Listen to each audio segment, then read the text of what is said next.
Pernikahan tak selalu seindah harapan awal. Kadang seorang yang dulu kita percaya sepenuhnya, pelan-pelan berubah menjadi orang yang terasa asing, dan itu menyakitkan. Apalagi itu jika perubahan itu mengarah pada sesuatu yang paling ditakuti oleh setiap pasangan, perselingkuhan. Bukan hal yang mudah untuk mengakuinya, tapi ketika semua tanda-tanda itu mulai terlihat, hatimu pun tak bisa lagi berpura-pura kuat. Dia mulai menjaga ponselnya seperti harta karun. Lebih sering keluar rumah dengan alasan yang tak masuk akal. Sikapnya dingin, sentuhannya menjauh, dan senyumnya tak lagi untukmu. Kamu bertanya-tanya, apakah ini cuma perasaanmu saja? Atau memang dia benar-benar sedang berbagi hati dengan orang lain? Dan di tengah segala keraguan itu, kamu terjebak dalam satu pertanyaan besar. Haruskah aku bertahan atau melepaskan? Video ini bukan untuk menyulut emosi atau menghakimi siapapun, tapi untuk membantu kamu yang sedang berada di titik paling sulit dalam rumah tangga. Karena ketika cinta diuji oleh pengkhianatan, logika dan hati sering bertarung. Dan kamu harus bijak memilih agar tak menyesal di kemudian hari. Ketika perubahan itu terlalu nyata untuk diabaikan. Awalnya kamu mencoba untuk berpikir positif. Mungkin dia cuma lagi stres. Mungkin dia cuma sedang jenuh dan butuh ruang. Kamu berusaha sabar. Kamu tetap jadi suami yang hadir, meski perlakuannya makin menyakitkan. Tapi lama-lama, kamu mulai lelah berandai-andai. Karena perubahan itu terlalu nyata untuk diabaikan. Dulu dia tak pernah jauh dari HP-mu. Sekarang, HP-nya selalu dalam genggaman, bahkan dibawa ke kamar mandi. Dulu, dia cerewet soal hal-hal kecil. Itu justru membuat rumah terasa hidup. Sekarang, dia diam, dingin, dan sering menghindari tatapanmu. Dulu, dia selalu bersemangat saat kamu pulang kerja. Sekarang, seolah kedatanganmu tak ada bedanya dengan tamu yang numpang lewat. Dan kamu sadar, ini bukan cuma masalah kelelahan atau mood. Ini adalah perubahan yang punya alasan lebih dalam, lebih menyakitkan. Tapi sebagai suami, kamu tetap menahan diri. Karena kamu tahu, menuduh tanpa bukti hanya akan menghancurkan semuanya lebih cepat. Kamu berusaha mencari kejelasan, bukan sekadar kepastian. Karena di hatimu, masih ada cinta. Tapi di kepalamu, mulai muncul tanda tanya besar. Apakah aku harus terus bertahan jika ternyata aku dicintai hanya setengah hati? Tanda pertama, dia mulai menjaga privasi secara berlebihan. Semua orang butuh privasi. Tapi dalam pernikahan, keterbukaan adalah fondasi yang membuat hubungan tetap sehat. Dan kamu tahu, sesuatu mulai salah ketika dia tiba-tiba sangat menjaga ponselnya. Dulu HP-nya tergeletak begitu saja di meja. Sekarang, selalu dibawa kemanapun, bahkan saat mandi. Dulu, kamu bisa membuka galeri atau chatnya saat dia minta bantuan. Sekarang, semua aplikasi sudah dikunci, notifikasi disembunyikan, dan layar langsung mati saat kamu mendekat. Ketika kamu tanya, dia bilang, itu kan privasi. Harus saling percaya dong. Kalimat yang benar, tapi terasa menyakitkan, karena kepercayaan tak akan pernah lahir dari rahasia yang dipertahankan mati-matian. Perubahan ini pelan, tapi tajam.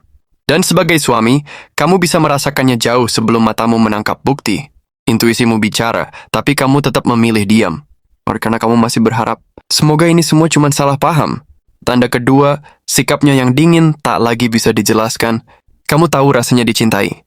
Dan kamu juga tahu, saat cintanya mulai memudar. Kalau dulu dia memelukmu saat kamu pulang kerja, sekarang dia malah hanya lewat begitu saja. Kalau dulu dia sering menanyakan kabarmu, sekarang bahkan untuk menatap matamu pun terasa berat baginya. Perhatian kecil yang dulu terasa hangat kini hilang entah kemana. Dan saat kamu mencoba mengajak bicara, dia seperti tak ingin membahas apapun yang berhubungan dengan kalian. Selalu sibuk, selalu capek, selalu ada alasan untuk menghindar. Kadang kamu bertanya-tanya, apa yang salah dari dirimu? Apa kamu terlalu biasa sampai dia mulai mencari sensasi di luar sana? Tapi kamu sadar, ini bukan soal penampilan. Bukan juga soal uang. Ini soal arah hatinya yang mulai menjauh. Dan saat istrimu menjauh seperti itu, kamu bisa merasa kesepian, meski kamu masih tidur di ranjang yang sama. Tanda ketiga, dia lebih sibuk di luar, tapi tak lagi ingin kamu tahu. Dulu dia selalu menceritakan apapun. Kegiatan kecil di kantor, drama antar temannya, bahkan gosip receh yang kamu dengar sambil pura-pura tertarik, kamu tahu segalanya. Dan kamu menyukainya, karena itu membuat kalian terasa dekat. Tapi sekarang, dia jadi sosok yang tertutup. Lebih sering pergi, tapi kamu tidak tahu kemana. Kalau kamu bisa dengar si Robonek hanya nggak penting, atau malah balik nanya, kenapa sih kamu sekarang curigaan terus? Setiap kali kamu ingin tahu, dia justru merasa terganggu. Dan ketika dia pergi, dia tak lagi pamit dengan pelukan hanya satu kalimat singkat. Aku ada urusan. Dan kamu ditinggal dalam rumah yang terasa kosong. Meski anak-anak tertawa dan televisi menyala, ada bagian dalam dirimu yang tak bisa dibohongi bahwa dia sedang membangun dunianya sendiri di luar jangkauanmu. Itu bukan tentang kesibukan, tapi tentang hilangnya rasa berbagi, tentang sebuah jarak emosional yang semakin lebar setiap hari. Tanda keempat, bahasa tubuhnya sudah tak sama lagi. Kadang, cinta tak lagi diucapkan, tapi bisa terlihat dari gerak-gerik kecil. Dari bagaimana dia memelukmu. Dari bagaimana dia memegang tanganmu saat berjalan. Dari bagaimana dia menyentuh bahumu ketika kamu sedang duduk termenung. Dan sekarang kamu sadar, semua itu menghilang. Dia tak lagi memelukmu seperti dulu. Bahkan ketika kamu yang memulai, pelukannya terasa dingin. Seperti pelukan tanpa hati. Seperti sekadar formalitas, bukan kehangatan. Kamu duduk di sampingnya, tapi dia bergeser. Kamu genggam tangannya, tapi dia hanya diam dan cepat-cepat melepaskan. Tidak ada lagi tatapan penuh rasa. Yang ada hanyalah mata yang lelah, seolah memintamu untuk tidak berharap lebih. Dan kamu mulai bertanya dalam hati, masih adakah cinta di antara kami? Atau semua ini hanya sisa dari janji yang dulu pernah kami ikrarkan, tapi kini tinggal nama saja? Dilema, bertahan atau melepaskan. Di titik ini, kamu mulai tersesat di dalam dirimu sendiri. Kamu tak tahu lagi harus bersikap seperti apa. Kamu ingin marah, tapi ada cinta yang menahannya. Kamu pengen seperti imut, tapi bayangan anak-anak membuat kakimu lumpuh. Kamu ingin bertahan, tapi hatimu remuk setiap hari. Dan di tengah kebingungan itu, kamu bertanya, apa aku salah jika terus mencintainya meski dia telah melukai aku diam-diam? Apa aku bodoh jika terus berjuang untuk rumah yang dia sendiri sudah mulai tinggalkan jiwanya? Pertanyaan-pertanyaan itu bukan kelemahan. Itu adalah bentuk paling nyata dari luka hati yang masih punya harapan. Kamu bukan laki-laki lemah. Kamu hanya laki-laki yang sedang berusaha keras menjadi kuat di tengah kehancuran yang tidak kamu ciptakan sendiri. Dan pada akhirnya, kamu hanya punya dua pilihan. Bertahan dan memperjuangkan hubungan ini meski dengan luka. Atau melepaskan agar kamu bisa bernapas kembali meski dengan air mata. Tapi bagaimana tahu mana yang terbaik? Tidak ada jawaban yang pasti. Karena setiap rumah tangga punya luka dan jalan pulangnya masing-masing. Yang bisa kamu lakukan hanyalah menilai dari dua sisi. Masih adakah itikat baik darinya untuk memperbaiki? Masih adakah ruang di hatinya untuk menyudahi kesalahan dan kembali jadi istri yang kamu cintai? Jika ya, maka bertahan adalah pilihan yang mulia. Tapi jika tidak, jika kamu hanya mencintai sendirian, jika kamu sudah berulang kali mengajak bicara tapi dia menolak semua upaya, jika dia sudah tidak menghargai kehadiranmu dan hanya menganggapmu penghalang, maka kamu harus berani berkata, aku mencintaimu, tapi aku juga harus menyelamatkan diriku. Karena mempertahankan pernikahan bukan berarti kamu harus membiarkan dirimu hancur.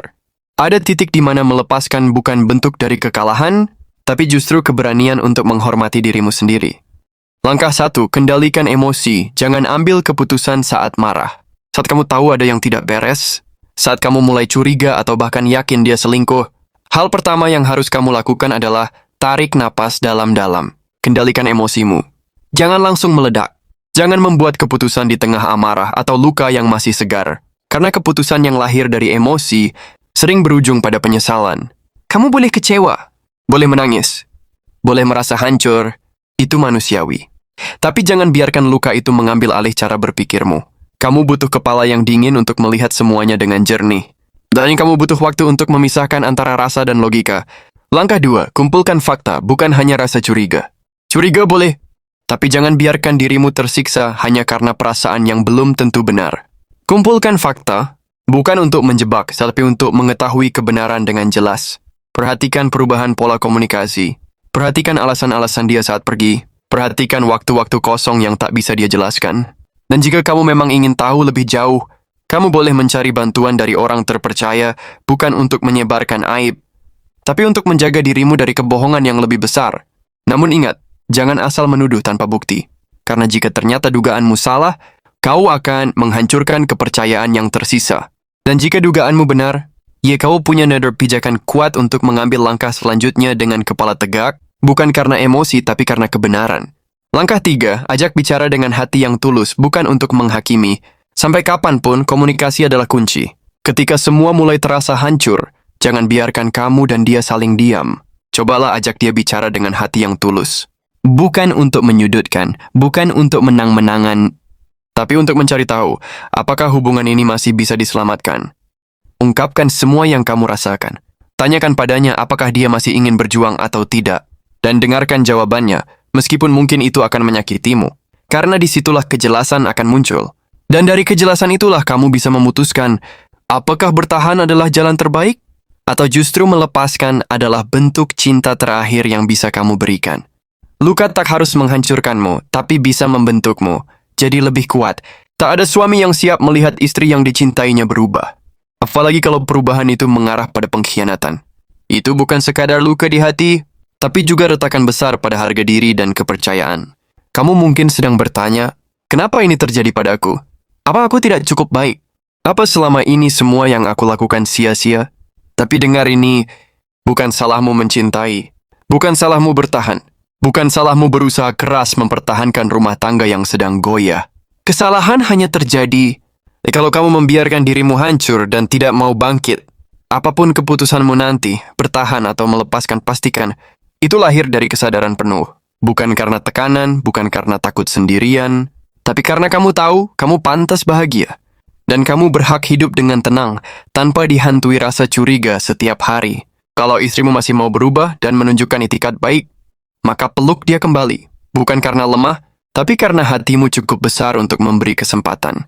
Tapi jika tidak, jika dia terus mengingkari dan tidak menunjukkan penyesalan sedikit pun, maka jangan biarkan dirimu dikubur dalam hubungan yang hanya menyisakan luka. Lepaskan bukan berarti kamu kalah. Kadang melepaskan justru adalah bentuk cinta terakhir untuk dia dan untuk dirimu sendiri. Hidup tidak berhenti di satu orang. Dan masa depan yang lebih baik seringkali dimulai dari keberanian untuk mengambil langkah paling menyakitkan, bukan karena kamu tidak kuat, tapi karena kamu mulai sadar kebahagiaan tidak akan datang dari orang yang tak lagi menghargaimu. Dan cinta sejati tidak pernah membuatmu merasa sendirian di dalam rumahmu sendiri.